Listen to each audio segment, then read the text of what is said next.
everyone. So thank you for that lovely introduction. Okay, so before we begin, I'd love for you to just pause and think. I want to set the stage for us to actually engage in this conference, right?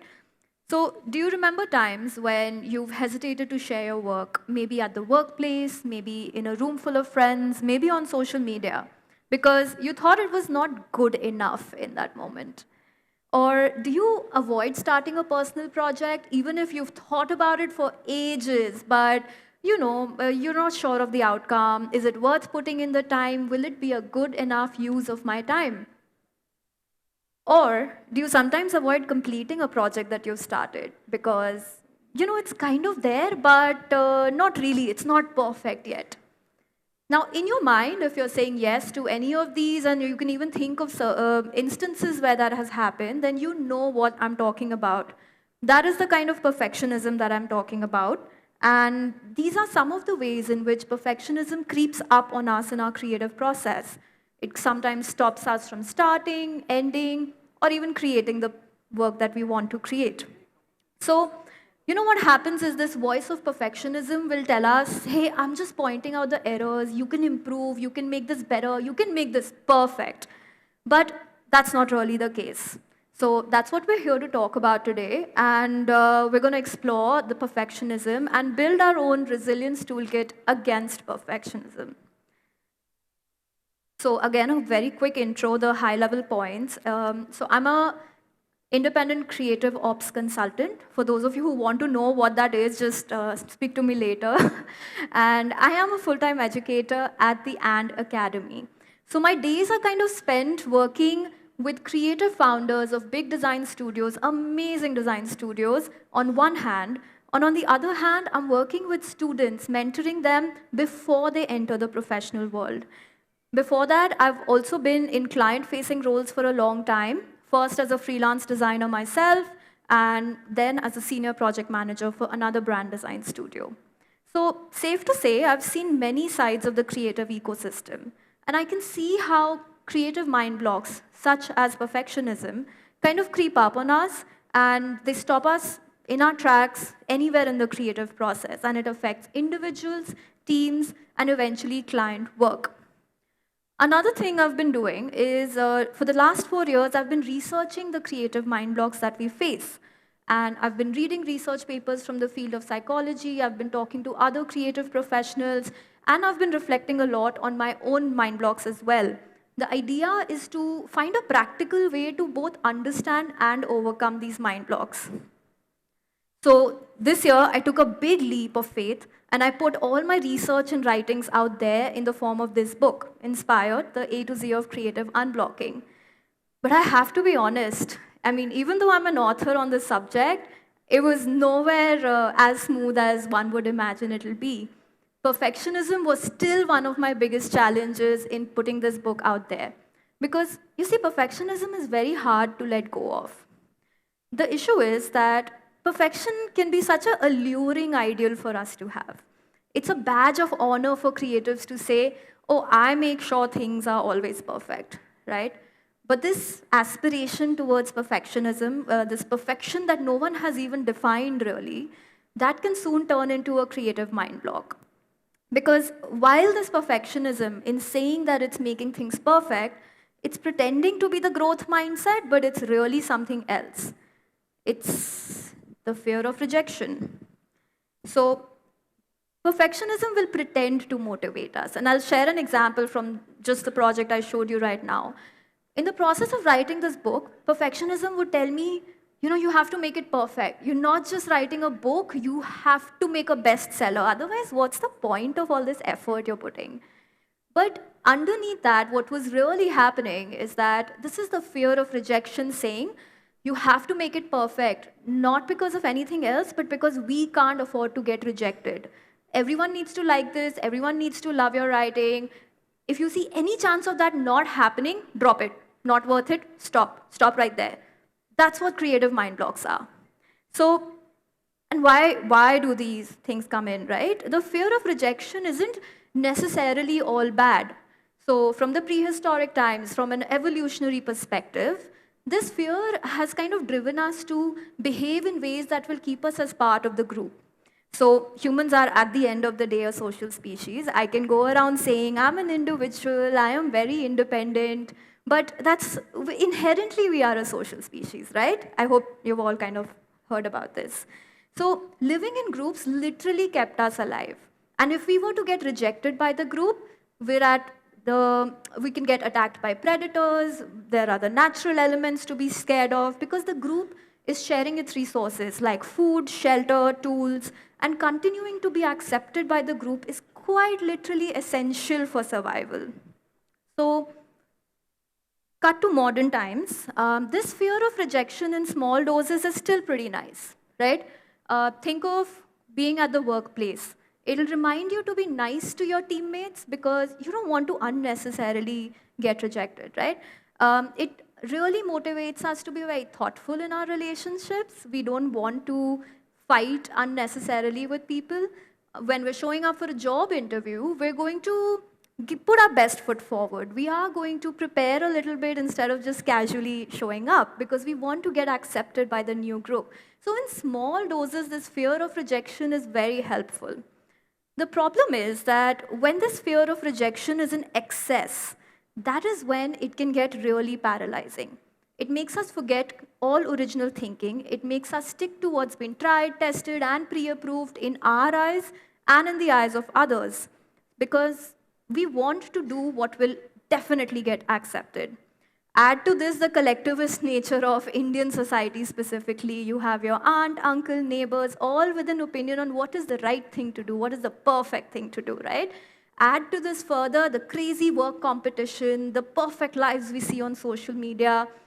Not helpful at all. I think the fear of rejection and our sense of self-worth being tied to acceptance gets too much, and that is the part that gets really paralyzing sometimes. And it's not just me saying this or like observing it in people, research backs this up. So Dr. Paul Hewitt was a clinical psychologist who is specifically studying perfectionism, and he, with his team of other psychologists, studied 1,200 psychology professors. And they found that people who were constantly chasing perfection and set unrealistic standards for themselves were far less likely to publish their work in journals and get cited by other academics, which is actually the mark of excellence in the academic field. And this quote by him paints a pretty scary picture, but it's true, that perfectionists are incredibly hard on themselves with a hatred that is breathtaking at times. Perfectionist people will treat themselves with a harshness on par with a nasty adult beating the crap out of a child. And yeah, I know that's quite intense, right? But it's true. In this pursuit for perfection, we treat ourselves with a kind of harshness that we're not going to inflict on anybody else. So we end up becoming our own worst critics. And perfectionism, instead of helping us improve, actually ends up paralyzing our creativity. And that's why we're here spending some time working on our perfectionism. It's actually a much longer pursuit, but at least we can start together, right? So I want to talk you through 5 of the very common challenges that we face with respect to perfectionism in the creative field, just to get the conversation started. And these 5 challenges are these that we're going to address today. The first is identifying perfectionism. The second is building goals and routines. The third is the knowledge gap. The fourth is decision making. And the fifth is isolation. Okay, I just want to make sure everybody has their worksheets. You should have one A4 and one A3, which I request you to fold in half so that it becomes like a 4-sided worksheet. And I think you'll know which is the front side because it has the title. So just take a minute to do that, please.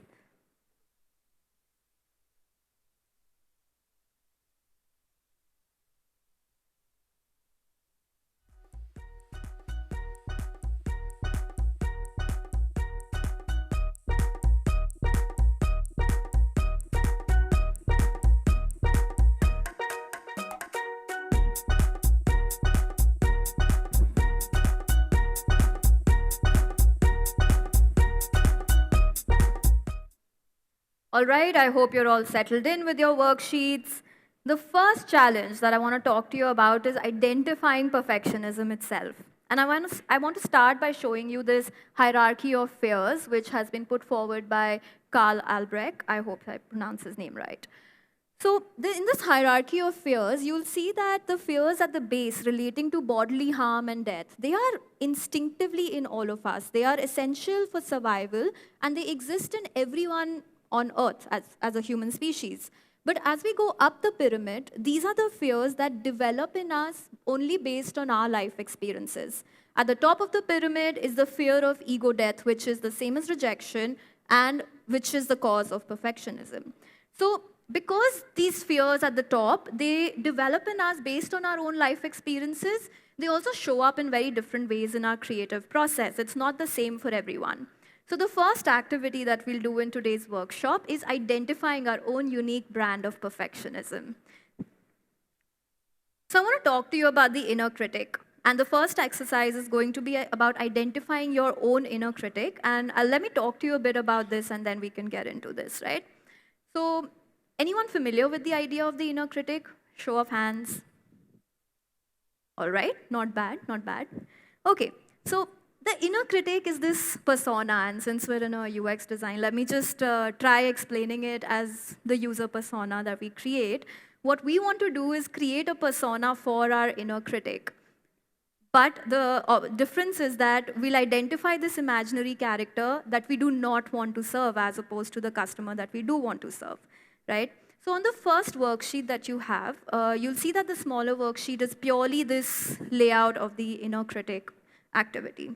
Now, I want to give you an example of my own inner critic. This person, I always imagine in my head, when there is a voice in my head that is pretending to be the more cautious side of me, that is telling me all the things that I can do wrong, which is telling me it's outrageous to dream too big, saying all these negative things to me, that is the inner critic that I'm talking about. And for me, it looks something like a headmistress or a sports teacher. Definitely someone who's a big-time disciplinarian who thinks I should not be wasting any time. I should always move by the clock, don't deserve any rest, because that's a waste of time, right? And you want to spend your time working or maybe taking care of household responsibilities as an adult. Like, those are the things you should be doing with your time. But your inner critic might look very different, and that is something only you know. So I would like to ask you, what does your inner critic look like? And we're all creatives here, so we can definitely use our imagination and try to get started with this. But think about whose voice is it that comes to mind when you're being quite self-critical of yourself, okay? So before we put pen to paper, I would just request you guys to kind of close your eyes, settle in, forget the slides, forget everyone else sitting around you, and that's the only reason I ask you to close your eyes, not for any spiritual purposes. So close your eyes and think about who is this voice of inner critic that comes to my mind. So yeah, let's take about 30, 40 seconds to do that.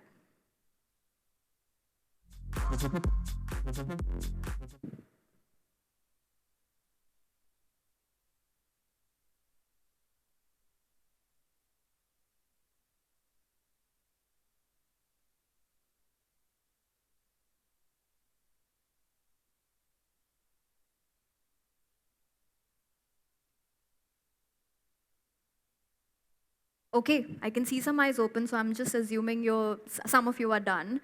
So now the next step is you can go to your worksheet and just doodle out very roughly in like 30 seconds, 40 seconds, doodle out very roughly what this inner critic looks like, okay?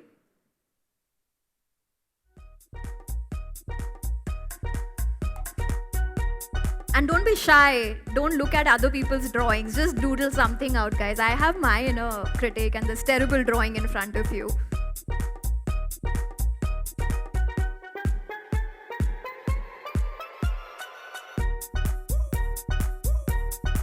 Hey, you don't have to look at each other and be like, what do I draw? Just draw.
All right, that was way more than 30 seconds. So we're gonna just move on to the next part. And guys, don't think, is this a good drawing or who is the right person to draw? That's the whole point of this activity, that there is no right or wrong here. And it's just about kind of starting to explore these things, right? So the next part of the activity, and you'll see that there is some space to give this inner critic a name. Give it a silly name, give it a goofy name, give it a name that can make you take this person less seriously. Miss Grumpy, or even a real person's name who you don't like. Just give it any name that comes to mind. The reason we're doing this is because we want to start taking this inner critic less seriously and also see that it's like a separate person who's talking, right? Just stay with me. If you are feeling embarrassed, is this too childish? What am I doing? That's the whole point. Who put these ideas in your head, especially as creative people, about what's right, what's wrong, what's the childish thing to do? So please take 30 seconds to just think of a name for this character.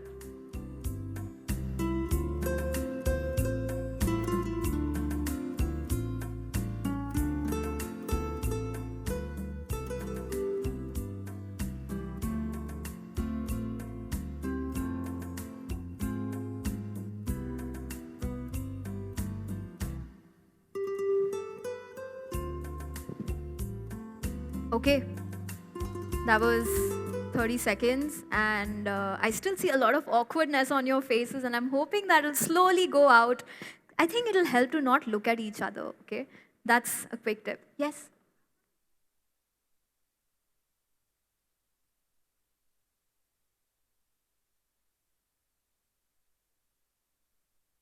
Yeah, that's a great question. Yeah. So I will just explain that in the next. Thank you for, I'm glad to know you're interested and you're kind of engaged with this. Okay. So this person, now the thing is that this voice of the inner critic comes from within us, right? So it can feel like this is my opinion. This is what I think. When I say that, and the next activity is also to kind of think about an instance where the inner critic is acting up, right? So because the inner critic is inside us, we tend to believe that this is me, this is my belief. But the truth is that we learned these things as we were growing up. That we've learned it by listening to other people, by reading other things. So it's truly the opinions of others that have kind of taken set stage and like taken camp in our own minds. So it's a mix of both. It's the opinions of other people, but it is somewhere coming from a part of us. I would say it's not our entire opinion. It's coming from a part of us. And I'm hoping that the next activity will kind of help you think about this a little bit. Okay? So now think of one moment, one instance, and just one example where this moment of self-doubt was creeping in, okay? I'll give you my example. I mean, right before I got on the stage, my inner critic was acting up and saying, hey, you remember last time you forgot your words? And what if you end up saying something silly? So these are the things that the inner, very simple things that will make you doubt yourself. These are the things that the inner critic ends up saying. Yes, I did forget my words, but who says that it's so wrong to do it? Other people have said it. I've read it in places. I've probably felt that way about other people. So now I want you to just reflect on one instance where this moment of self-doubt was creeping in and write that in the space that's given there. And please make sure you're not looking at each other's worksheets because that just makes it even more difficult, okay? So please take 30 seconds, think about a moment of self-doubt that you experienced very recently and just write it down.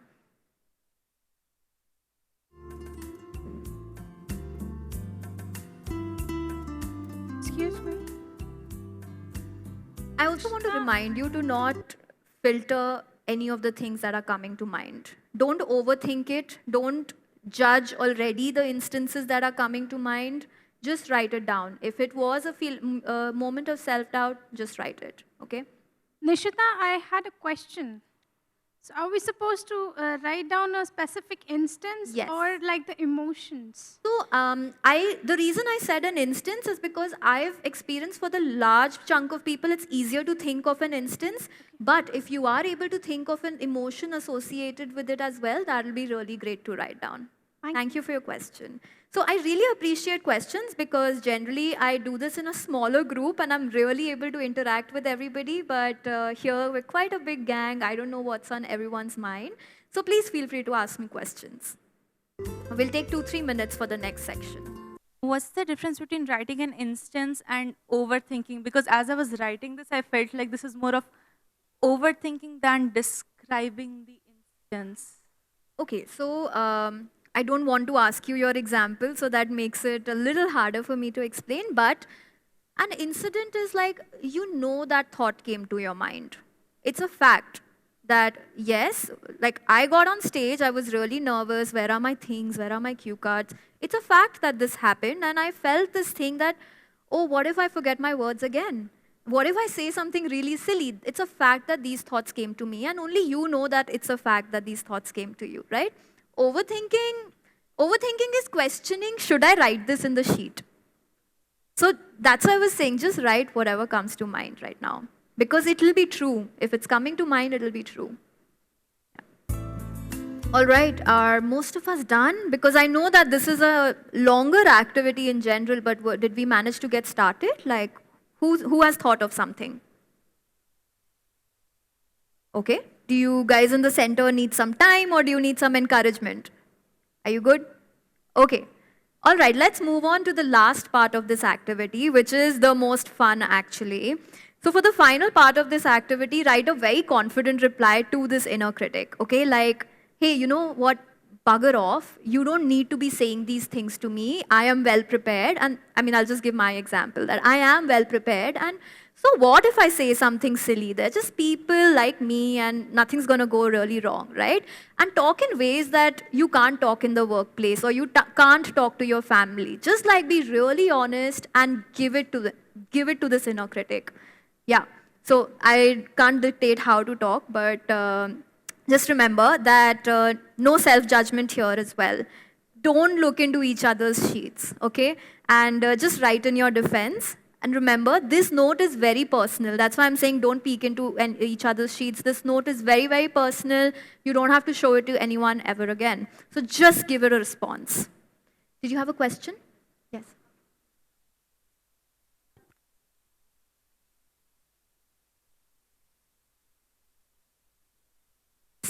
Write the response that you want to say right now. Okay. Once you've thought of the instance right now in this activity, give them the confident and loud response that you want to give them in this moment. Got it. Thank you. Yeah.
Then go ahead and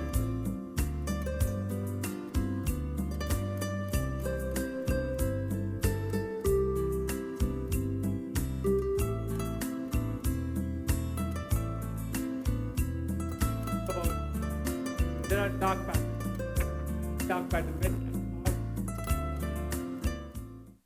All right, are you done writing?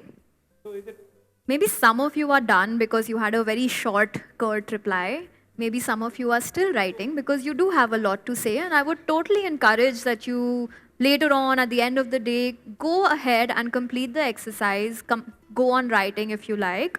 But there is one final thing that I always want to include, and I want you guys to just look at your inner critic and say this as well, because that is the reason why we're doing this activity. The inner critic pretends it's us, it's my critical thinking, but that's not really the case. So just tell your inner critic, I see you. I know you're trying to protect me. Fear comes from a place of reason. I know you're trying to protect me, but you don't know everything. You and I are very different, and you may leave for the next 2 to 3 hours. At least in this workshop, I don't need you around. So please leave. And then you have this separate worksheet, right, that you've been writing on. Just crumple it up, and put it in your pocket, your bag, anywhere to just like tell this inner critic you're done for the next 2 hours. Okay? So, this activity, the idea behind doing this activity, no matter how childish it felt to you while you were doing it, it is backed by research, right? Because this voice of inner critic with all its negative thoughts lives inside our head, it's very easy to believe that, yes, this is me. But truly, it's just a part of us. It's a part of this big, beautiful brain of ours, and we don't always need it, right? So studies have shown that naming and shaming and responding to your inner critic can actually help you create a distance from it, the psychological distance that's very important in order to see our own self-criticism a little more objectively. What do I mean by this? Very often, we can't see our own thoughts very objectively. If a friend was to come to me and say, you know, I've made this personal project, I think I should send it to that company and just apply. And you with your knowledge of the field and your understanding of quality, you can tell them, yeah, this is great, you should send it. Or you can tweak these 2-3 things and yes, you should send it. You can see someone else's thoughts and work very objectively and give an honest reply. But we can never do that for ourselves. When we try to do it for ourselves, we just kind of spiral into these negative thoughts. We imagine the inner critic is us. We imagine the inner critic is helpful. It's trying to protect us. And there is no psychological distance between us and the inner critic. So the idea behind doing this is to see our self-criticism a lot more objectively. And 60% of the times, if someone else was to come and say the same thing to us, we would outright say no. That's also part of research, which I will not be quoting immediately, but trust me, like it makes a big difference. And that is why the first tool in your toolkit against resilience is this very simple act of awareness. Being aware that yes, the inner critic is a very small part of us, and there is a critical thinking that's a much larger part as well. So this awareness, time and again, if we practice it, it can really help us separate our thinking, our own thinking, from the inner critic. So I have to keep reminding myself that critical thinking is a superpower. This critical thinking is what helps us self-reflect and improve our work. But it is very different from the inner critic. The inner critic is this voice of fear that is only going to paralyze our creativity. So this is a reminder that I want you all to take home for the very first tool in the toolkit, that critical thinking is, yes, a superpower, but it is very different from the inner critic, right? All right. That was the first activity. Let's move on to the second one, which is once we have this awareness, right, every project in some way or the other subtly starts by setting goals and creating routines to achieve them. So let's talk about that a little bit. Now, when I first started challenging my own perfectionist tendencies, right, I started telling my inner critic that it's fine, 80% is good, let me publish this. It started saying, so you're just settling for mediocrity now. You don't want to do excellent work anymore, right? And that's a thought that can come in. It's very natural. But the thing is that this got very disturbing for me. Of course, I still want to do excellent work, but how do I find that balance? Because on one hand, we have this hustle culture, aiming for perfection and a kind of perfection that literally no one has defined. We work in such subjective fields that who is to say what is perfection and when will we achieve it? So on one side is that hustle culture, and on the other side is this stagnation in the name of self-care, that you get overprotective, and sadly I've seen this happen as well, that we get so overprotective that we don't do anything and we kind of stagnate. So this balance was really hard for me to find, but one thing really changed my opinion. My perspective completely shifted when I read this line, that the opposite of perfection isn't mediocrity, it's healthy striving. And that's a concept shared by Brené Brown in her book, Daring Greatly. And she really nails it with this very clear distinction. Perfectionism is other focused. What will they think, right? All these people around us, people we know, the inner critic in our head, what will they think? But healthy striving is self focused. How can I improve? And that is what we want to start exploring. So, this really made me question how I was setting goals and routines for myself as well. Because so far I knew about traditional goal setting. There is this idea that your creative journey will be start to finish, and of course there will be things along the way, but you can set goals, right? Professionally also I've been a project manager, so I can give an example from the professional side of things. Think about a client project, okay? Which has fixed scope and fixed outcomes. I hope your client projects have those fixed things. It's not arbitrary. Otherwise, you have to speak to your manager and get the brief. But always there is a fixed scope and fixed outcome, right? Now, based on that, we can, of course, there will be iterations, explorations, but we as a team at work have usually done that work enough times. And looking back at our own progress in the previous projects, we can see that, okay, I'll give 3 weeks for this, I'll create a buffer, this is how the timeline will be, then this is how the team can organize itself and work towards this. So that very fixed goal can have a routine. We can build our routine workflow around that fixed goal. So all well and great. And it's not only for client work. Even entrepreneurs who are working for themselves can follow this traditional goal-setting path. For example, think of a very experienced pottery artist. Maybe they have 5 designs that they are finalized, and now they need to create more of the same piece for selling online. So they have clarity on material, they have clarity on the production process, design, everything's very clear. They also know that once you put it in the kiln, how many will break. So you can again add a buffer, right? And that way they can take this approach of traditional goal setting. But zoom out of these examples and think about goals like this. Maybe you're creating a passion project for the first time. Maybe you need to work out more regularly. Maybe you need to start a business. And I'm just curious, I've given 3 very different goals, but I tend to think these are very common. And do you guys have one of these goals? Just a show of hands? Oh, amazing. Okay, thank God. So these are very common goals that we tend to have, and these are what I call exploratory goals.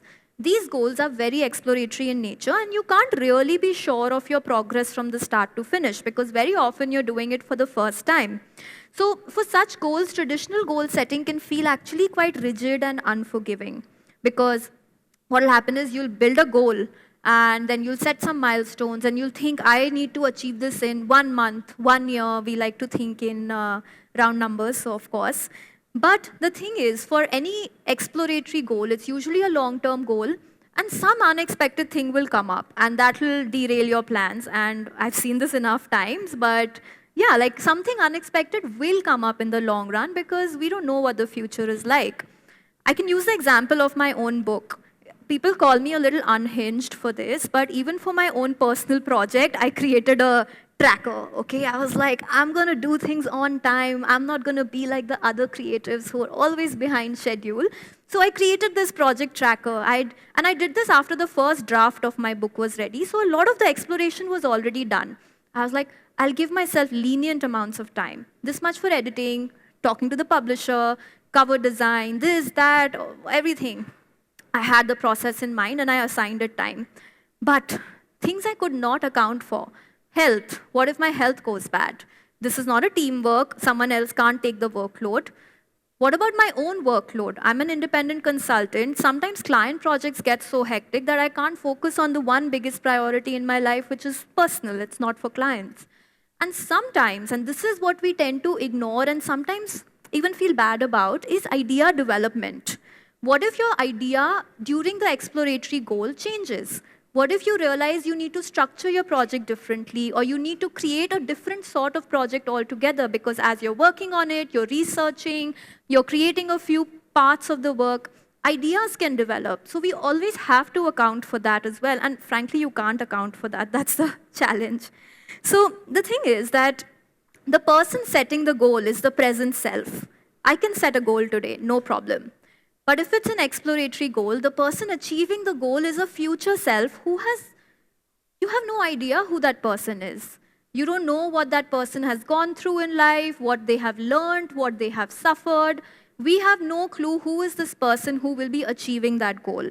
So what works better for these intention-based routines, so these exploratory goals are often intention-based routines. And I want to talk to you a little bit more about this as we do our next activity. So please open up your worksheets. You'll have, if you folded your worksheet in half, you'll have this goals and routines on the first page.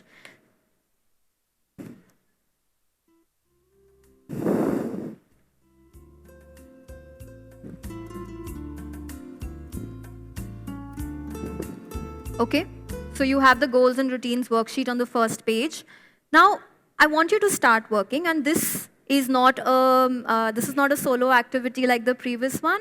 So think of a goal, and think of an exploratory goal that you have for yourself, okay? And make sure it's something that you'll be comfortable sharing with others, because this is going to become a group activity later on. So please take a minute, think of any exploratory goal that you have.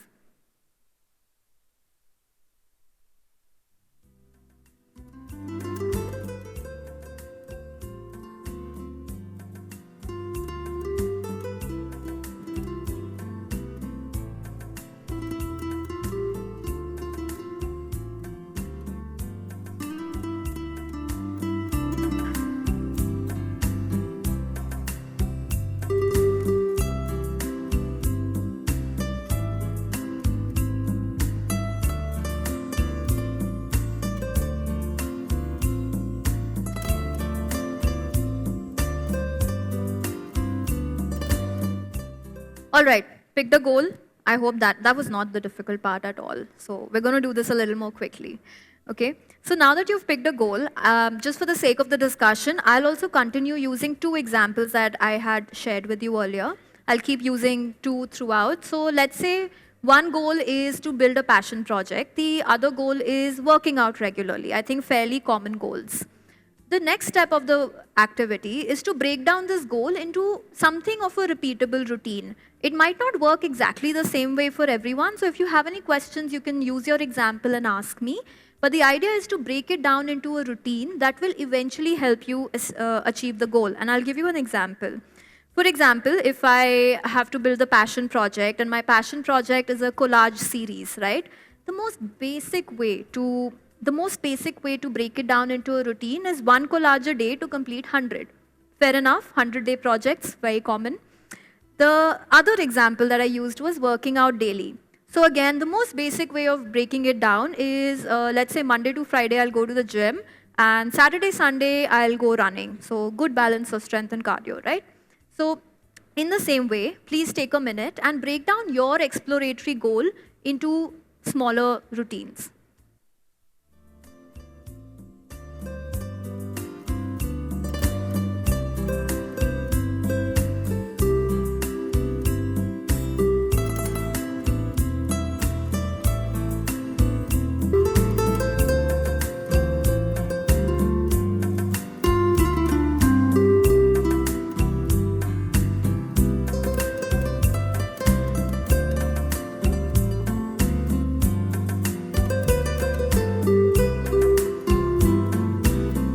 All right, so I'm guessing that was pretty simple. You just have to break it down into the most basic routine. It doesn't have to be the perfect routine, but just something to get your thoughts started, right?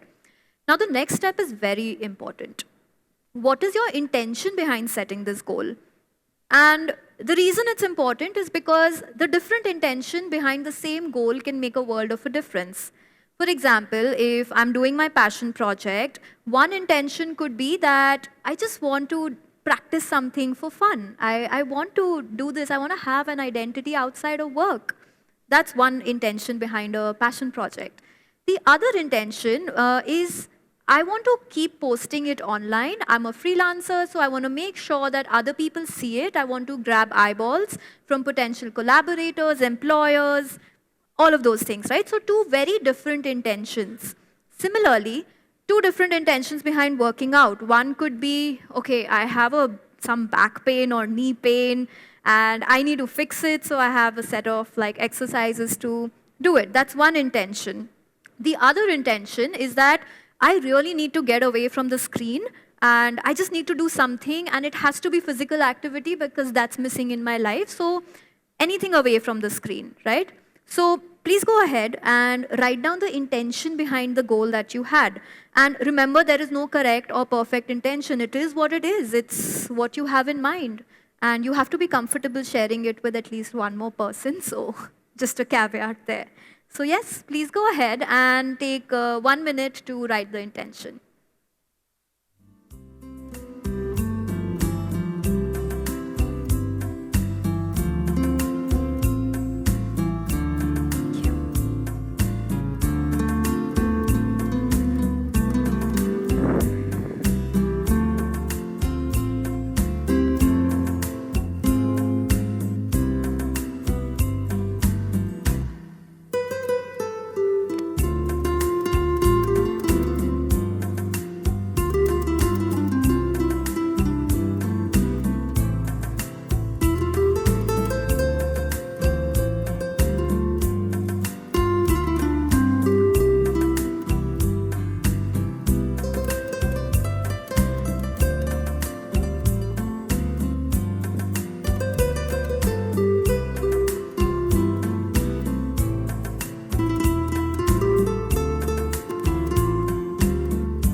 Okay, looks like everyone's done. So this is where the group work begins.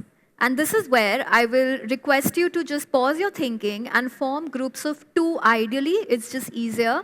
But if there are an odd number of people at any desk, consider moving or just forming a group of 3 so you can exchange your sheets in rotation, right? So form groups of 2 or 3, exchange your worksheet with the person that you've paired up with, and take 2-3 minutes to read their intention, goal, routine, and then I'll tell you what to do about it, okay? So please form your groups and get working together.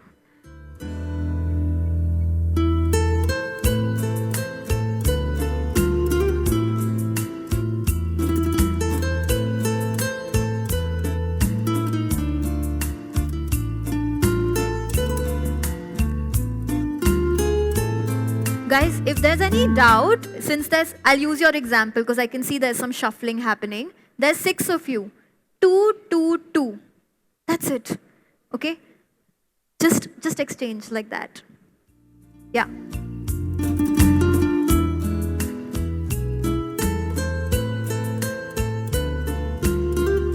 Very fast.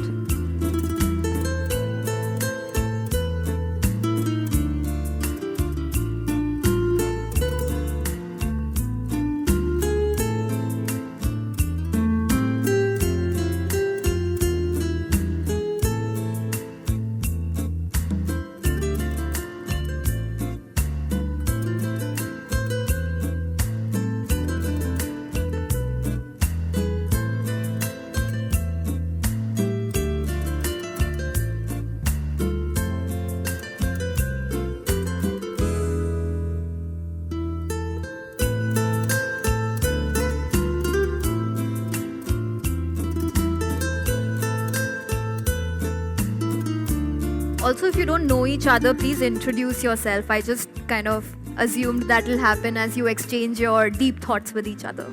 Yeah.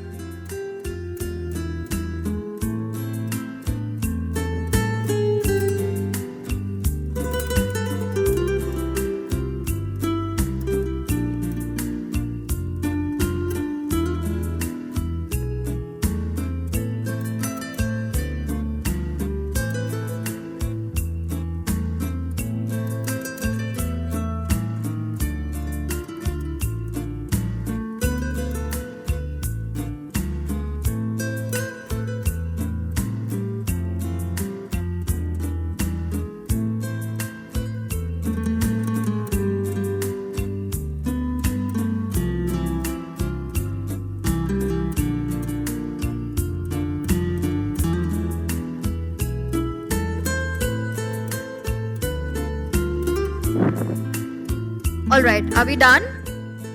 Quick show of hands if someone is still reading and needs a minute. Reading. Okay, 1 more minute.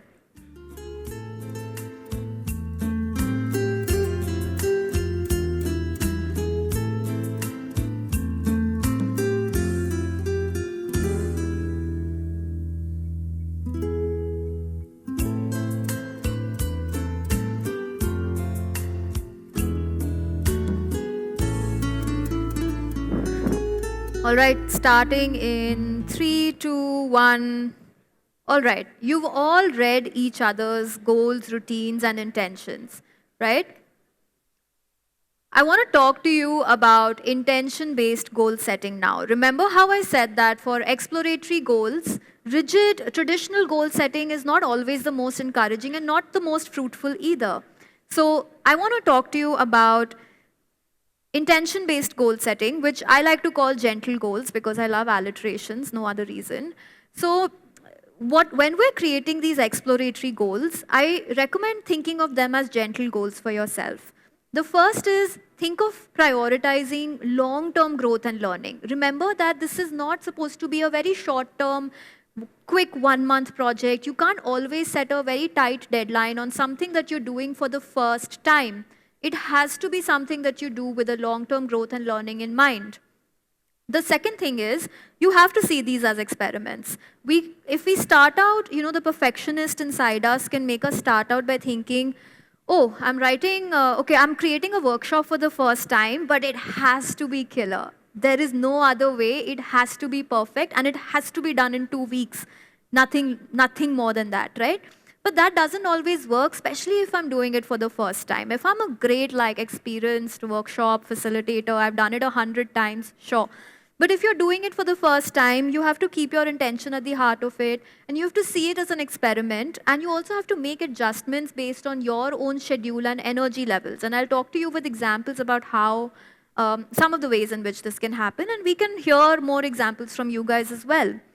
And the third thing is the routines that we create associated with these gentle goals, they cannot always be strictly quantitative. I gave the example of 1 collage every day, 100 days. It can't be as quantitative as that. It has to be qualitative at some level.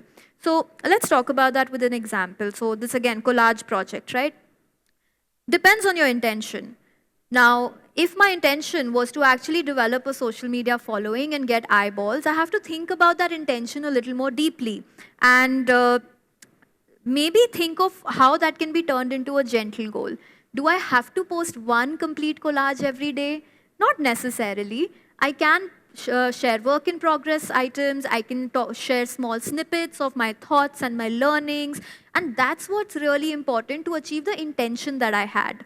So depending on the intention, your goal can change. So your gentle goal here and your routine here can be show up every day with a different piece of work, whatever works for me. In fact, not even every day, just maybe Monday to Friday. Who wants to work hard on the weekends, right?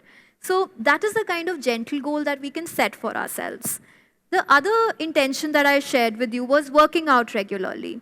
Now, if you have a specific condition you want to resolve, of course, please stick to what your physio recommends. But if your idea is to kind of step away from the screen, have some physical activity in life, then hey, you can always mix it up. You can go running, you can go for a walk, you can go to the gym, you can do 10,000 steps on the dance floor.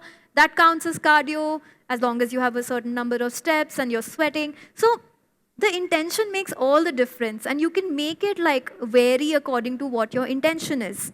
Another thing is, instead of tracking it daily, tracking your workout or your work daily, you can consider ranges. For example, I do this. I can't work out daily, but I tell myself, Nishita, just do 5 days a week. And it doesn't have to be Monday to Friday either, because my work stress fluctuates and I can't always do it. So any 5 days of the week, just do any 5 days. Okay? So I start feeling like, okay, it's a little easier. I can do it. Right? And that's what we need for the long-term progress that we're talking about, because it is going to have an impact. You can, again, another way to account for these fluctuating goals and routines is to do the easy version of things instead of not showing up at all. Right? So the most important thing is to make progress. So now what I want you all to do, now that you've exchanged your worksheets, take your partner's worksheet and let's help each other out. Okay? We're going to create gentler versions of the goal for the other person, not for ourselves. And why? Because, when we did that little activity which everyone was doing very awkwardly and identifying the inner critic, crumpling it up, throwing it out the window, not literal window, putting it in your pockets, all of our perfectionism didn't evaporate. It's still very much there in us. And it makes it really difficult for us to go easy on ourselves because we still cannot see our self-criticism very objectively. We still think that, yeah, I have to be harsh on myself, and that's the only way to make this work. But we can do it for other people. I gave you the example of my friend coming and saying the same thing to me versus me feeling it, right? We can be way more objective when we're looking at someone else's situation. And that's what we want to practice right now. Okay? So please take your worksheets. Imagine that you are the gentle voice of reason against somebody else's perfectionism. And no matter how easy you might think their goal already is, you can still create a gentler version of it because the idea is to practice it right now. Okay? So let's go ahead and do that for each other. Over the next 3 minutes, you're going to create a gentler version of the goal or routine that the other person has set. But the idea is they should still be able to achieve the same intention. There should be no compromise on the intention. And that's why, just in case some of you have not written your intention yet, please quickly write it in 10 seconds and then give your worksheet to the other person because the intention is everything. So let's take 2-3 minutes. Yeah, 3 minutes to do this. Please ask me any questions that you have in the meantime.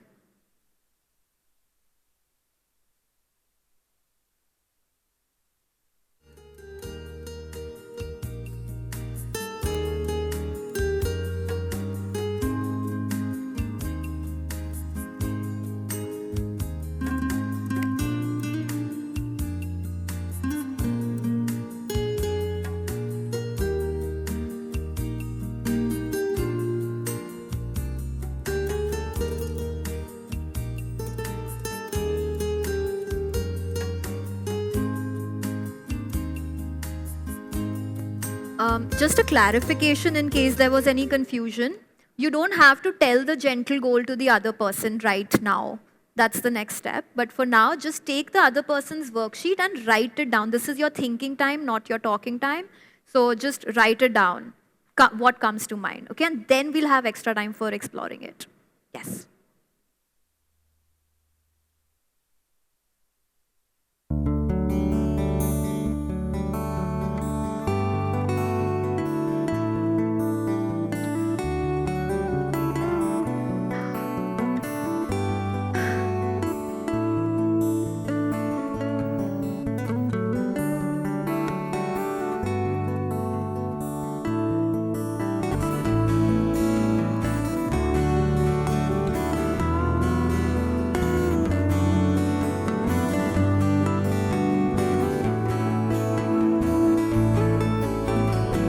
Okay, I hope that was enough time.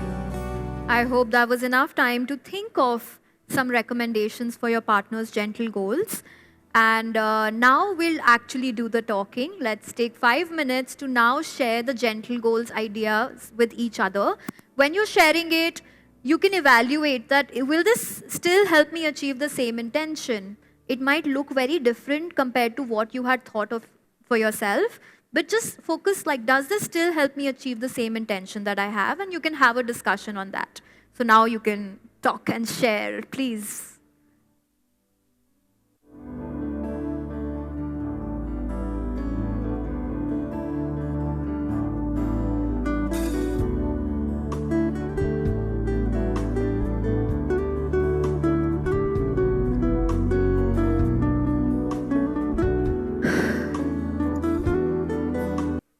I'm sure it's really exciting to discuss. That's the most fun part of any workshop. You can continue. So we're just going to do a quick roundup on this activity and then you can continue discussing. Hi. I love your enthusiasm. Let's just continue for now and then you have like the whole day to discuss as well. 1 second.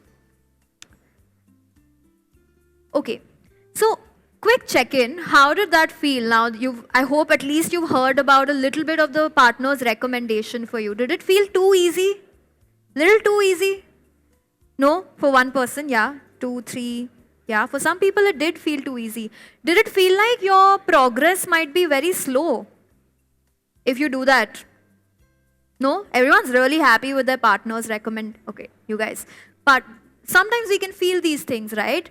So, if such thoughts ever come to mind, we have to check in with ourselves, because maybe not today, maybe when the perfectionism is back with us in our room, at our desk, on our computer, we have to check in with ourselves that if we think our progress is going to be too easy or too slow, then too easy or slow in comparison to what? Is it going to be slow in comparison to the progress a colleague made at work? Or is it going to be too slow in comparison to the transformation that someone on the internet had? So anytime we start comparing ourselves to other people, especially while setting these gentle goals, we have to remember that that is the other focused sense of perfectionism that is coming in, and that is when we have to check it, right? Because that's what we have to be aware of. That yes, the perfectionism keeps acting up and we keep checking it again and again until it gets a little easier over time. It's not going to vanish in one day. So the important thing is that to check in with ourselves and not let this sway us, and continue remembering that our focus is on improvement and progress. We don't have to set big, audacious goals only for the sake of setting big goals, because yes, you might achieve it, but maybe you might get burnt out doing it. If that happens midway, check yourself and come back to a gentle goal. You might get overwhelmed and drop the goal altogether. That's how I've seen so many people leave their personal projects in between, because really there's no client or team holding them accountable. So personal projects are easiest to drop when you're overwhelmed, but they're also the most satisfying to complete. So please keep this in check.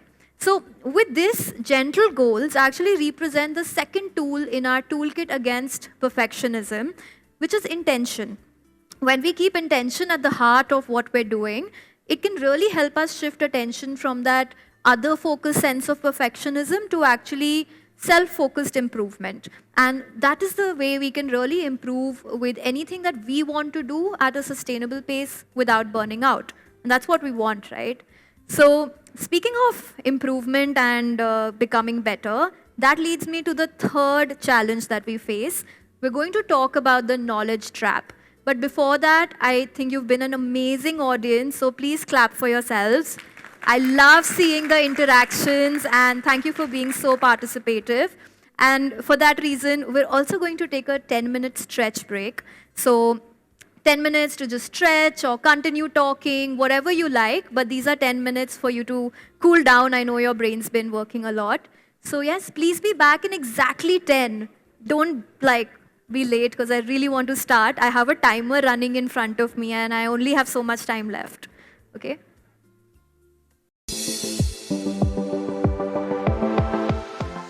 So let's continue with the activities and the workshop. And there is something that I want to tell you guys for context. Okay? I love learning new things, and I think the internet is just this endless ocean of information, right? And internet really fuels this love. But sometimes I can just get lost in the world of YouTube, podcasts, ebooks. It's just endless. The issue is that this abundance of knowledge can sometimes become a problem, because it's way easier to keep consuming information instead of actually creating something. And the thing is that consuming some really valuable information actually feels productive. Because, hey, this is related to my field, I'm learning, I am eventually going to execute, so it can feel really productive.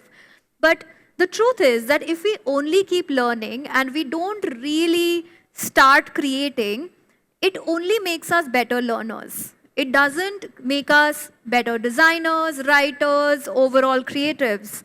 And we do want to become that, right? So that's the hard truth with knowledge.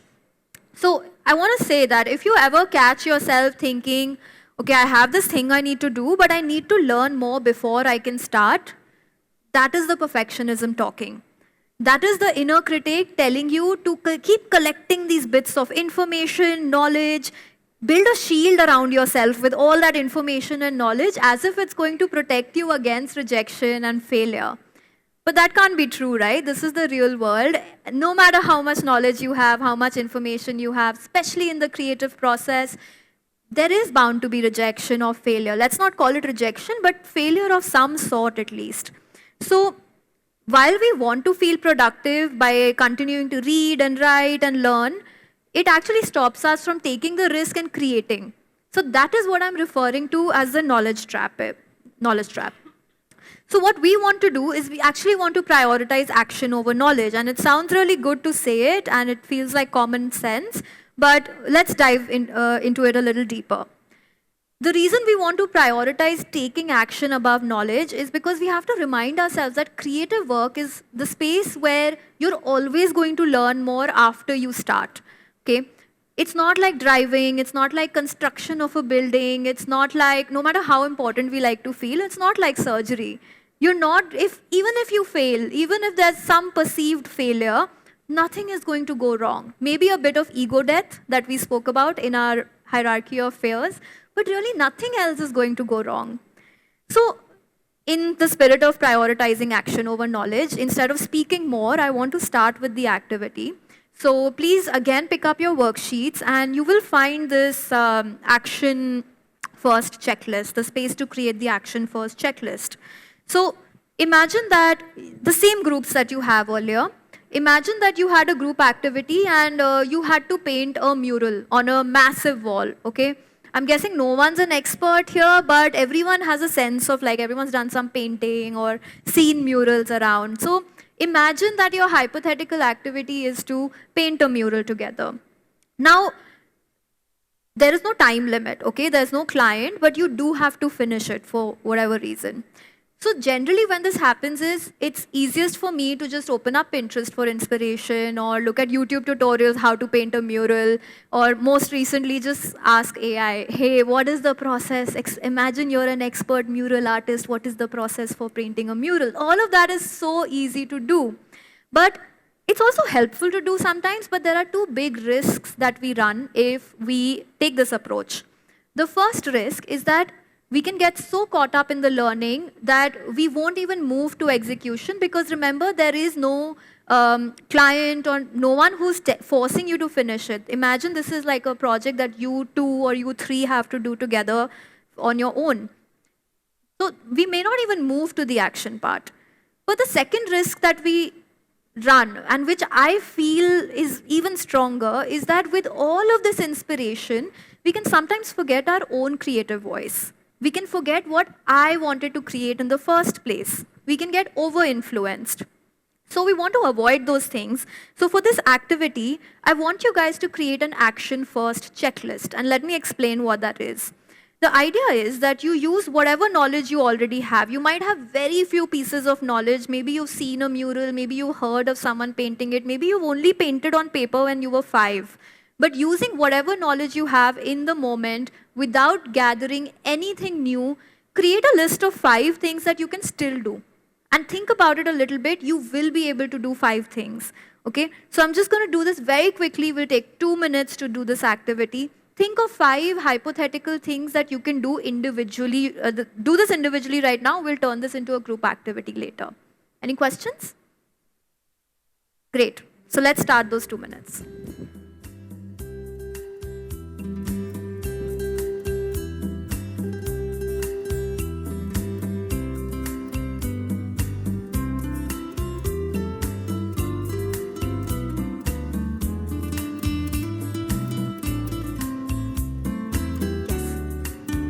You have to do it in your own sheets right now. So this is for our problem or the painting the mural? So this is for painting the mural. Imagine that you are painting a mural like this without gaining any more knowledge that you have. What could you possibly start by doing? Think of action steps. Don't say research this or look up this. Think of 5 actions that you can take. Exercise those brain muscles right now.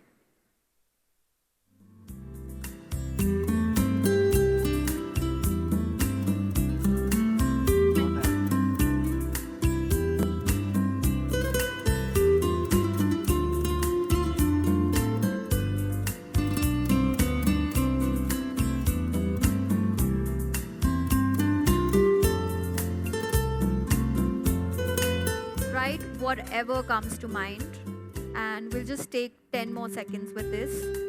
Get done with your lists.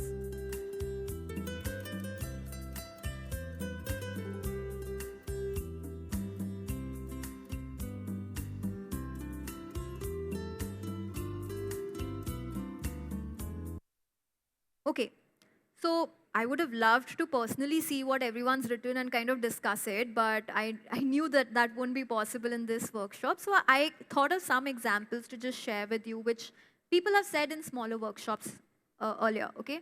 So some things you can do without doing anything new, and especially given that you're all from the design background already, you can always think of a concept based on the interests.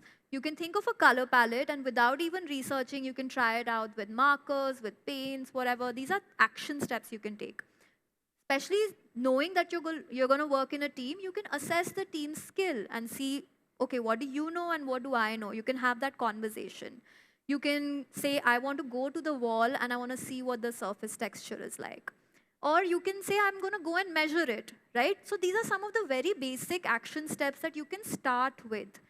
What you'll realize later on when we have some time for discussion, when you check with your group mate, there is a chance that you'll see some points which are different for each of you. Even if you come from the same professional background, your childhood experiences and with painting and such things might be so different that everyone's action steps might be different. And that's a good thing.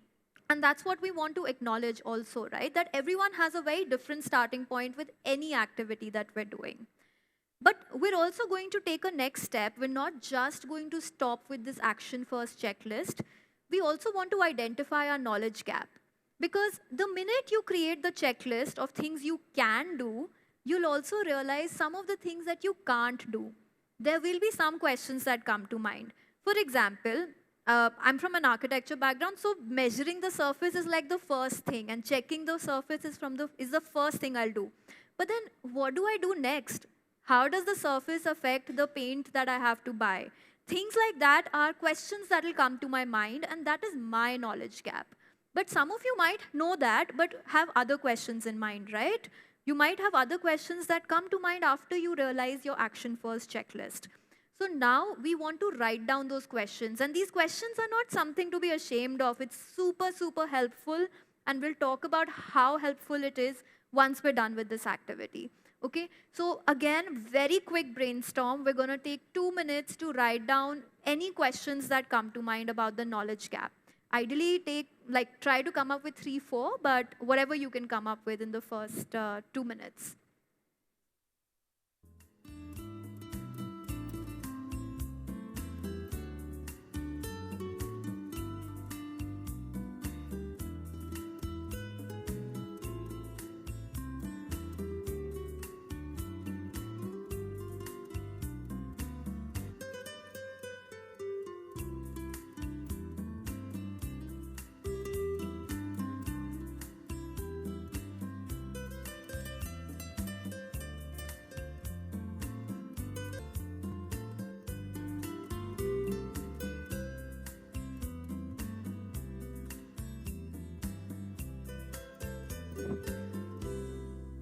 Okay, I can see a lot of people are done writing. So I really want to take this moment to kind of talk about why acknowledging our own knowledge gap is so important.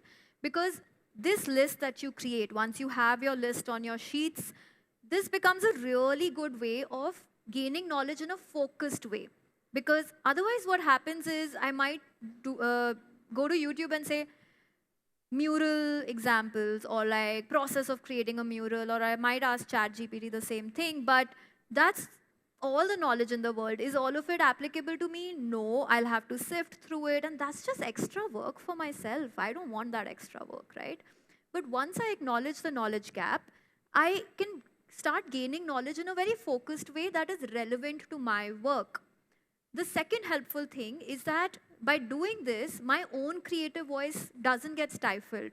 So this way of gaining knowledge actually helps me keep my own creative voice in mind and supplement it with what I need to know other than that. So that's the reason why knowledge gap is super important. And then the final step is also to again turn this knowledge into action. The idea is to always keep creating something tangible out of all the knowledge that you gain. So if you've been looking at a lot of videos, you guys have an interest in something, you've just been reading a lot about it, don't let that reading and watching become your creative process. Try to turn it into something small. If you've been watching a lot of like embroidery ASMR videos, I'm just taking a very random example of what I see on Instagram. Do a small piece of embroidery, right? Turn it into something tangible. So this is something very, very important because the third tool in our toolkit against perfectionism is action.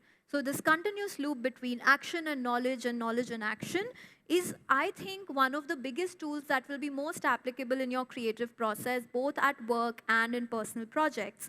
So you can make a list like this for anything that you're doing. And again, I want to say it's super, super helpful for personal projects because that's the place where you don't have any client or team member pushing you to take action. That is where we tend to get stuck, but that's also where it's so rewarding, right?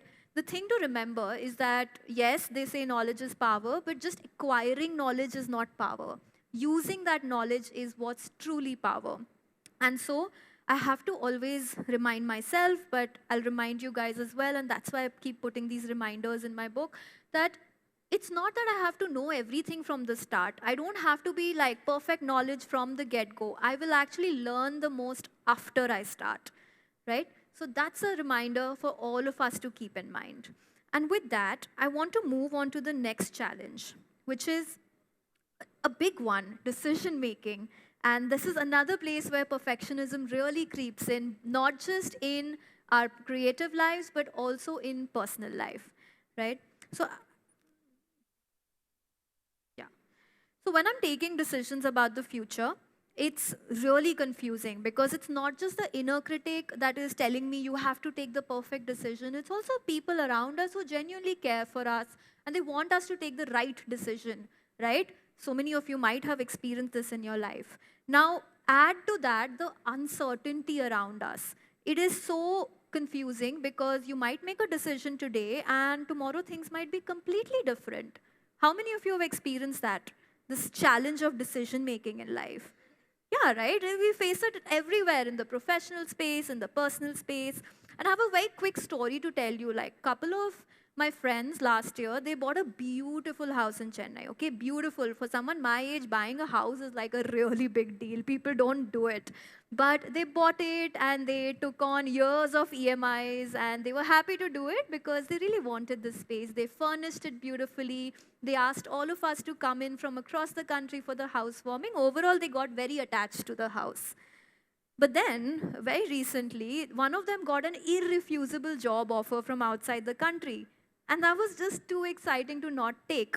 So all of that was kind of, they decided to go for it. And there was a lot of moving, figuring things out, putting it on rental, changing a lot of other life plans that they had around that house. So yes, it was a lot of work, but it was also such a big challenge. A very big adventure for them, right? So this challenge and adventure just kind of goes hand in hand, and it was not something that they could have accounted for in the decision-making process.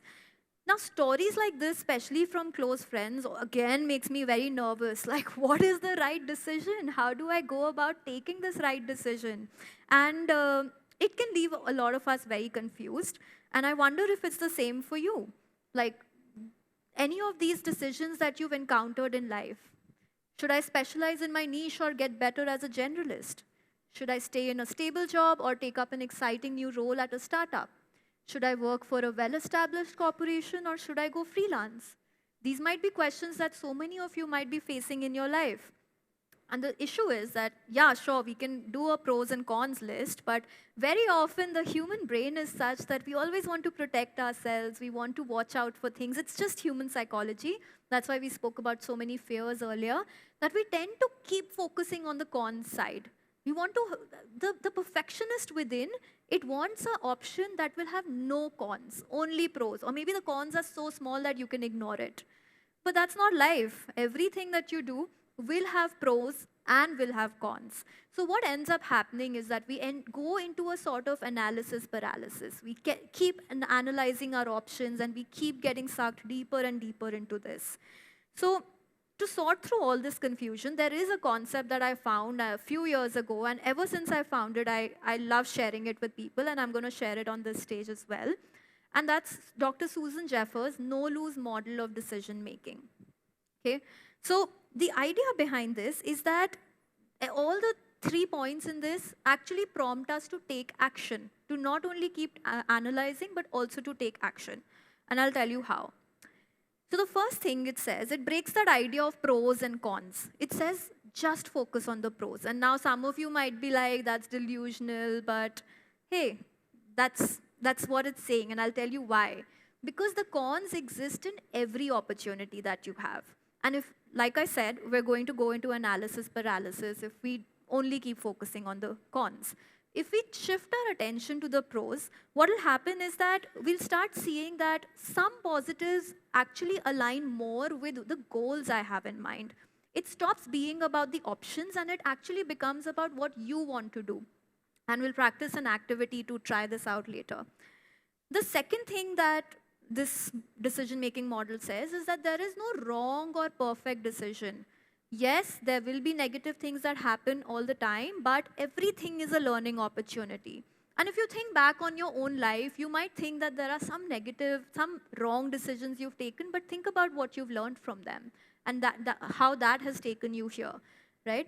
So every option that you have in front of you is a learning opportunity.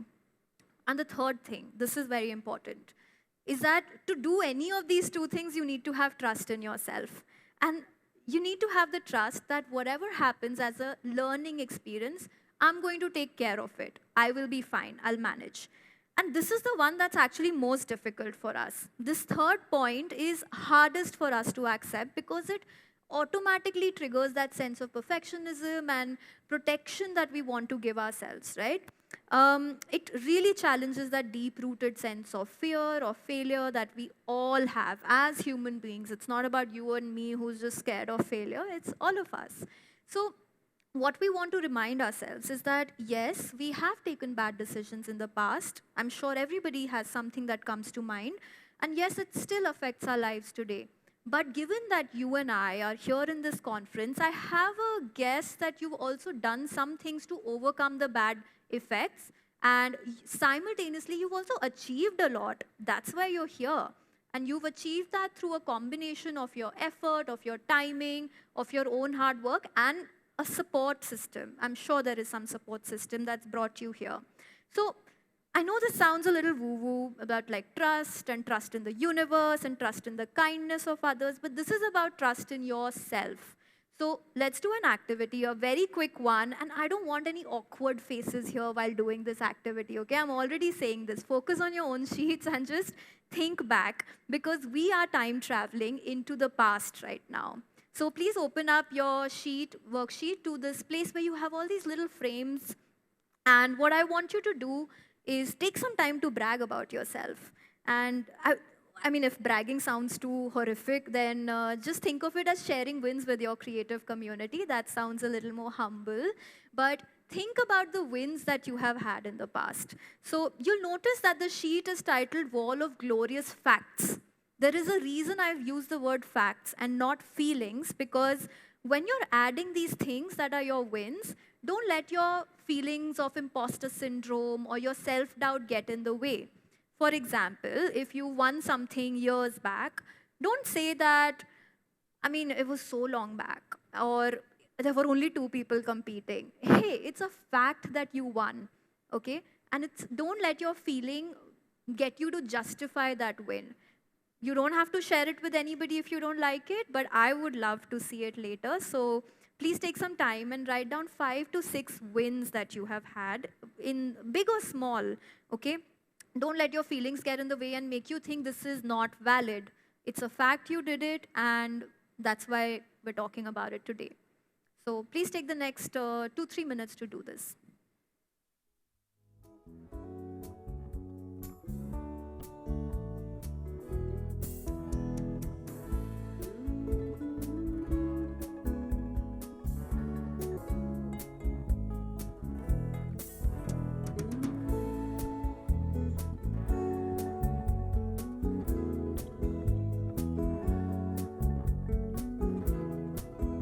Almost done?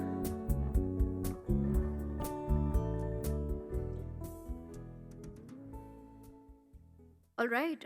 If not 6, I hope you've been able to think of 2, 3, 4, whatever. But look at these wins. And it might sound a little silly, but these are proof that you have taken care of yourself in the past and that you do deserve to trust yourself again as well in the future. So when this anxiety of decision making becomes a lot, remind yourself that, yeah, this is a learning experience. And then what happens after working hard, I'm going to take care of it because I've done it in the past as well. So I would love to see your wins. I wish this was like a little more like smaller, but I love that so many of you are here. But do feel free to like take a picture, share it with me on Instagram or Twitter, whatever. But like I would love to see the wins that you guys have been able to think of in this session right now. So we'll connect later on that. I think that becomes a great thing to connect over and to celebrate each other for, right? So this was the thing that you felt. And this is a reminder that the fourth tool in your resilience toolkit against perfectionism is trust. Trust not just in the universe or kindness of strangers. Yes, those things are important as well. But trust in yourself. In yourself, the only person that you have. Okay? With this idea of trust in ourselves, let's actually do some time traveling into the future and take a no-lose decision. Practice the activity that I had, the model that I had talked about earlier. So pick any one set. Take like 4-5 seconds, whatever you resonate with immediately. The set A is specialize in my niche or get better as a generalist. Set B is stay in a stable job or take up exciting new role at a startup. Set C is work for a well-established corporation or go freelance. Pick something? 5, 4, 3, 2, 1. Okay, done. This was not the part to really stress over. Just pick anything that you feel instinctively you want to explore, okay? This is the part to think over because there is a whole page in your worksheet titled No Lose Decision Making Model. So in your worksheet, please open that up and you have space for exploring 2 options, option A and option B. Just to begin with, just write down both the options in your column. So if you have selected set C, for example, where I've written option A, write work for a well-established corporation. Where I've written option B, write go freelance. Okay, 10 seconds to do that.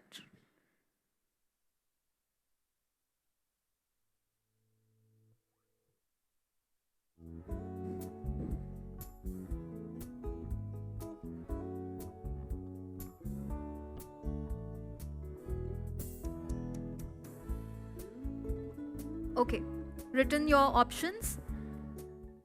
No, you can't mix match. Very good question. Very, very good question. But ideally don't mix match because the idea is that these are relevant to each other. The options that I've shared are relevant to each other. But when you're using this model in life, of course, you add whatever options are really valid in your life. But for the moment, to keep it easy and be able to do the activity, let's not mix match. Okay? Good question. Thank you for asking. Okay, now what we want to do, and we're going to take some time to do this, is we want to answer the 4 questions for each option. Don't pick one option in the beginning and do it only for that. The idea is to explore the merits in both options. So the questions that you have to answer for each is, first, how can this decision lead to positive outcomes in my career? That's the first box. The second is, what new skills will I gain when I'm successful in this direction? Assuming that, we're exploring the positives, you are going to get successful. What new skills will you gain in the process? The third is, how can this decision influence my relationship with colleagues, clients, and users? Very important. And in the fourth one, you have to think of ways in which you will grow personally when you take this decision. Okay? 4 questions, answer them for each of the options. What I recommend is doing the same question first for A, then for B. Then move on to the next question. First for A, then for B. Because just in case you don't have enough time, at least you would have still explored both options equally. Okay? We won't spend all the time on one and then move on to the other. We'll keep doing it parallelly. Great. Any questions here? You can just write keywords. It doesn't have to be like a deep reflection right now. Okay, so we'll take 5 minutes to do this activity. Please get right. All right, I want to talk to you guys about why we're doing this activity and what is really the takeaway from here, right? Feel free to continue doing this for a challenge that is even more relevant for you that you might actually be facing in life. But I really wanted you guys to go through the framework once. So you might notice that actually every decision has some positives to it, right? And this is what we want to focus on because this is the stuff that can actually help us take action. Yeah. This is the stuff that can actually help us take action because this way we can see, okay, there is some difference. Like he was very kind enough to point out that, yeah, some of them might have the same outcome, but will all four have the same outcome? I am a little doubtful of that. So when you do the full activity for what you're facing as a dilemma in the decision-making process, you might realize that there are different outcomes in certain spaces. And then you can see that this is the one I resonate with more. This is how I see myself as a person, and this is what I want to pick. Of course, there will be negatives that come out as well, but we don't want to let them paralyze our decision-making process. And that's why I find this model really, really helpful. And this is a reminder that I have to keep giving myself, and I want to share with you guys as well that the future can feel really scary, really, really scary. But the future can also be in our favor. So that's something to keep in mind. And I keep sharing these reminders, and I've put so many of them in my book because, frankly, even after writing about all of it, I tend to forget. So I could imagine that other people might definitely need reminders, right? That's why they're there on this presentation as well, that indeed the future can be in our favor. We need these external things, these reminders to kind of come back to this idea and feel a little hopeful for some time. Because honestly, when you're working alone, whether you're a freelancer like me or you're someone who does a lot of personal projects independently, when we're working alone, without any people around us, without someone to objectively say this to us, it can get really demotivating. And with my experience of working independently for almost all of my career, I know that the fifth and the very under discussed challenge related to perfectionism is actually isolation. You see, there is this amazing idea that by Dr. Lisa Feldman Barrett. It's the fundamental dilemma of the human condition. The best thing for your nervous system is another human being, and the worst thing for your nervous system is another human being. Think about it. I know that harsh negative feedback can become fuel for my perfectionism. If someone criticizes me at the wrong moment in the wrong way, my perfectionism can get even more worked up. But when on the contrary, like if I'm surrounding myself with supportive people and people who are being really constructively critical about me, that becomes a really powerful antidote to my perfectionism. So I want you guys to take a minute and think, when we were doing that activity with goal setting and we exchanged our ideas for each other, how were you feeling when you were working with a partner? Just take a moment, close your eyes, and again, the eye closing is only to avoid awkward glances. So close your eyes and think about it. How did you feel when you created a goal for someone else, when someone else thought about your intentions, your ambitions, and gave you some ideas for yourself? So in smaller workshops where I've actually had the chance to interact, these are the words that I've heard. People say they felt supported, seen, connected, valuable, sometimes even awkward because I don't know, will this work for the other person? Vulnerable as well, but overall they feel good, right? And that's what working in teams does for us.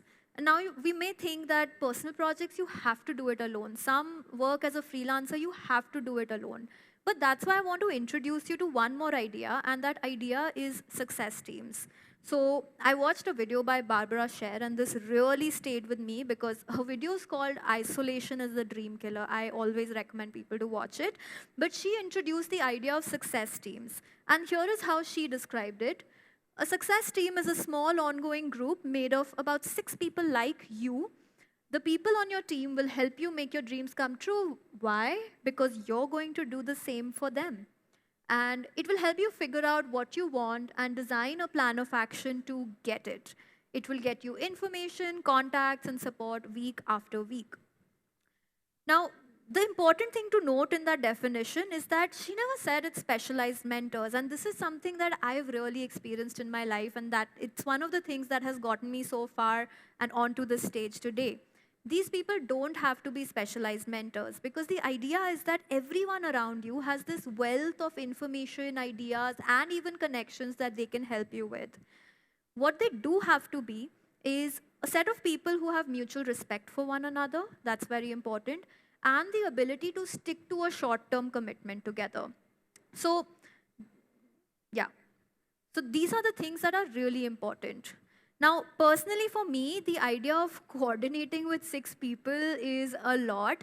So I have tried out 2 people success teams, so what you can also call a buddy system. And I have to say it's a great team as well. Because what happens is that you meet time and again with some understanding of each other's context. You're able to get each other through a lot of things. For me, one of my success teams was with a service designer who has also written a book, even though I'm not a service designer, but she and I really collaborated a lot while we were both working on our individual books. So that was really, really helpful. Otherwise, it can get lonely. You have no one to bounce ideas with. You just don't know what to do. And it's not like we're specialists in this. We're both figuring it out, right? My other success team member is a poet. She's an Urdu poet, but she has done a lot of workshops. So she was really able to help me prepare for this workshop, think of ideas that I would have never thought about, and I was able to help both of them in exchange in other ways with my experience for their own goals, right? So this makes the whole idea of working together, working alone, a lot more bearable and a lot more motivating. So what if you had to create, some of you might be thinking, well, how can I create a success team? And these are some of the things that I just want to leave you with. The first thing is that you have to individually decide on your goal. You have to be clear on what is the goal you're going to be working on. It cannot be, I want to create something. It can be, I want to write about something, or at least I want to write about something in my domain. Have some clarity on your goal, okay? Otherwise, all the time will go into just exploring. So that's some work to do on your own. But the next important thing is to find a teammate. And remember what I said, context, respect, commitment. So the context can come, maybe your friends, you just know each other personally. The second thing is, maybe they can come from your professional network. Or maybe it's someone new that you meet at this conference, maybe you're sitting next to each other and you just like hit it off. The idea is that you have some context about each other. The other very important thing is respect. Because if you don't respect each other, at least at a personal or professional level, you won't feel like helping each other and you won't feel like receiving help. We want to receive help from people that we respect. And the third thing is commitment. You should be the kind of people who can commit to a short-term goal together, because the next step is setting up weekly creative meetings. No chit-chat, especially if you're working with friends. Absolutely avoid chit-chat. What you do have to focus on in these weekly creative meetings is goals and challenges. Okay, what is your goal this week and what challenge are you facing? Because if you don't articulate your challenge, it's very difficult to actually do something about it. And then you kind of go ahead and give each other your best advice possible, which is well-intentioned, not from a specialist point of view, but from the point of view of someone who's doing something similar. That way, if you can continue for, let's say, 8 to 12 weeks, but it's not definitive, it's not prescriptive at all, that's how we can always help each other achieve some really excellent work and not get stuck in the voice of the inner critic, perfectionism, because there is someone else looking at us objectively and telling us, you can do it, you're already doing it so well. So yeah, I guess a little bit of like respect and motivating attitude is also very important, right? Now, it's important to see that success teams are not at all like mentoring or coaching, where you do have a specialized expert. This is about 2 people helping each other based on an idea of honesty and coming from a humble place, right? So that's what we want to do. I've seen this sort of resource sharing happen even in workshops. Even if people don't create like a 8 to 12 week resource, success team. Even in workshops, people just instinctively want to be in a position to help. I think it's part of human nature that if we like someone, if we respect someone, we do want to help, and we also feel good about it, right? We feel valuable when we are able to help other people. For example, in one of my old workshops, someone said that I want to get into NID, a very young person. I don't have any contacts in NID, but another person said that, hey, I work with an intern who is in the final year of NID, let me just connect you. Simple as that. That's what I mean by resource sharing, that we all have a plethora of ideas and contacts that we can help each other with. Another example is a guy said that I want to do my first CNN project, and I was like, I don't know what is CNN project. I later learned it's a machine learning model, but I had no clue and I was in no position to help. But another person in the workshop said, I've done exactly the same project, so let me help you with it. And they connected and they helped each other out. And these are true stories from a very small group of 8 people. Now imagine, like, with all the people out here, what all we might be able to do. If we had more time, I would have loved to actually do it, where we come up and say like what we want to do and what our challenges are. And I guarantee that there would be so much resource coming in from each other. So the idea is that the fifth and final tool in our toolkit against perfectionism is community. Because whether it's a success team of 6 or 2 or a group of friends or people who've just met for 2 hours for a workshop, everyone has something to add. And it's worth our time and effort to actually go and actively find those people, intentionally find those people. That's why when I said that, set your goal so that you can find your tribe with a little more intentionality. So I think what might sometimes happen is we expect that we'll meet these people immediately, and that doesn't happen.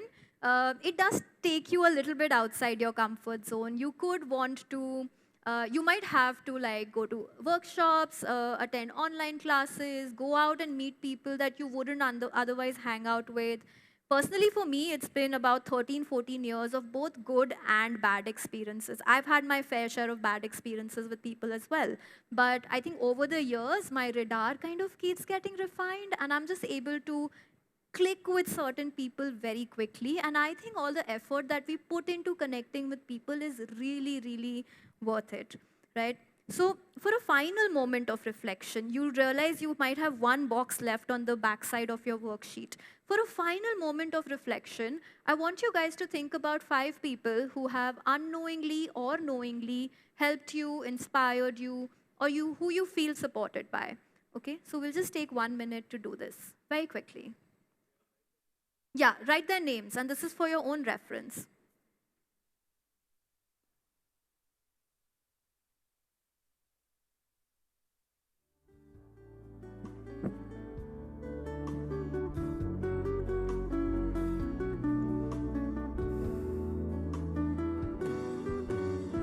Well, I'm sure something came to mind, right? You don't even have to know those people personally. Maybe a podcast really helped you. So I want you guys to remember that with this small list that you've started with, your own creative tribe is already in the making, and it's only going to get better. So that was the 5th tool, which is community. And these are the 5 tools that we have discussed in our workshop today: awareness, intention, action, trust, and community. So you will see that on the last page, there is a framework for you guys to take home and remember this by. Feel free to take a picture if you like.